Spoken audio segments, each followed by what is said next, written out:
Hello guys, kumusta kayo? So, andito ulit tayo, no? I'm on my way going sa aking dito sa aking luyahan na naman. At tuloy tayo sa pagbubungkal ng lupa, no? Yung pagtataniman natin ng luya. So, ang lamig.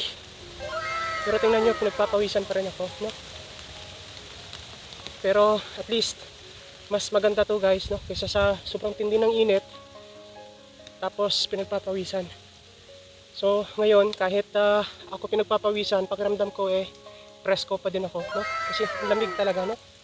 Grabe, ewan ko kung ilang degrees Celsius yung lamig dito sa atin sa Mindoro, no? Specifically dito sa Rojas. Pero talagang nakakanginig ng laman, no? Ng kalamnan. Sobrang lamig. So umaga nga no? Parang ayaw kong humawak ng tubig. Grabe, magbasa ng tubig. Sobrang lamig. So, medyo mahangin. Ayan, no? Lakas ng amihan. Malakas ang amihan, kaya siguro malamig, no? So, tas maambon pa ngayon, guys. Kaya dagdag pa ito sa nagpapalamig ng klima natin ngayon. So, ngayon ay it's already 9:35 in the morning, no? So, umalis ako sa bahay mga alas 9. Sakto. So, nakapag-consume na ako ng 35 minutes. Dumaan pa ako doon sa baba at naghasap ako nitong aking sandata, no? Kailangan natin ng pantabas. Sa pagtabas, kailangan meron tayong matalas na panggahit, pangharabas, no? So, tuloy tayo. Tuloy tayo ahon para makarating agad tayo, no? So, around 10 AM siguro nandun na tayo. Kung matatandaan nyo guys, no? So, napunta sa amin itong lupa at gaya nga ng naikwento ko sa inyo, no? Ito ay napunta sa amin last January 2025, no? So naikwento ko sa inyo yung storya na nito. Nakapag-upload na tayo ng content sa storya kung paano natin siya na acquire gawa ng in terms of financial, no?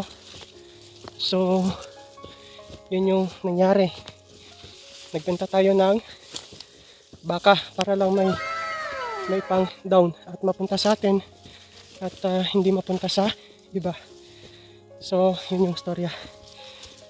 Makulimlim. Ayan, nagbabadyan ng sumikat ng araw, no? Ayan, medyo mainit na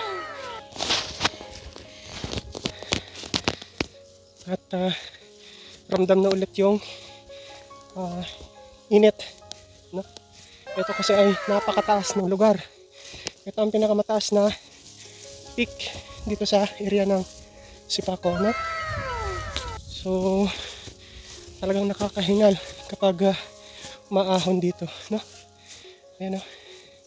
Ayan, sumikat na yung araw. Hindi, mainit na naman. Pero at least malamig yung panahon, no? Hindi siya ganun ka-humid. Kung mapapansin nyo guys, tong area na to ay overlooking, no? Kita yung dagat. Not totally yung dagat na ano, pero kapag ano yan, kapag kalmada, kapag hindi medyo maulap yung ano, tanaw mo yung dagat talaga dyan, no? Kapag dito sa area na to. So, ito yung pinakamataas na bundok dito. Kaya talagang nakakahingal. Taas, matarik. Kaya yung mga hindi sanay dito, yung mga baguhan, talagang nagkukonsume ng oras para lang makarating dito sa taas. Yung area naman na to ay kay tatay. Tapos na siya magpabungkal. Halo na lang ito. Paniman din ng luya. Lawak niyan guys, oh. Hanggang dun sa baba. Ang sa akin naman ay nandito sa kabila. Nandyan, oh. Yung may puno ng kawayan na yan. Ayun, oh, yung may konting linis na yon. Nandyan naman yung area ko. May lawin pa, oh, no? Ayan, oh.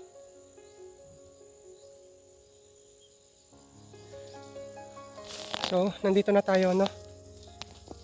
It's already 9:47. So medyo maaga-aga ako ngayon. Ng halos 15 minutes. So yan. Ito na yung dati kong layahan, no. Tingnan niyo yung damo.